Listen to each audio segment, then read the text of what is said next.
Man wat so hard werk om ons gelukkig te hou hierso aand na aand in die saal en selfs hier. Net so ietsie terug te gee.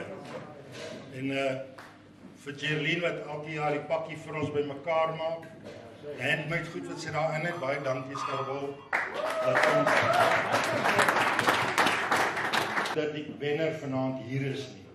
Maar ons het vir hulle dat weet, wie hom ook al wen, ons gaan sorg dat hulle die pakkie kry. Die nommertjie te trek, ons gaan eers 'n nommer trek.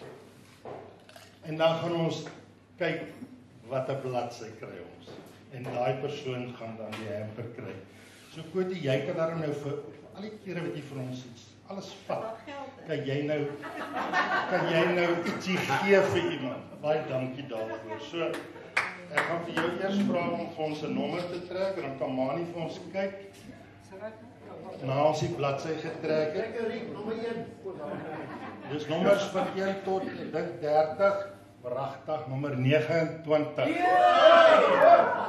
So nommer 29, ek gooi hom terug in die sakkie, want as hy nie op daai bladsy is nie, dan gaan ons weer trek. Trek vir ons die bladsy waarna ons kyk. Die nommer is van A tot C, K, wat ook al. Bladsy F. Nommer 29F. 29F. Fires!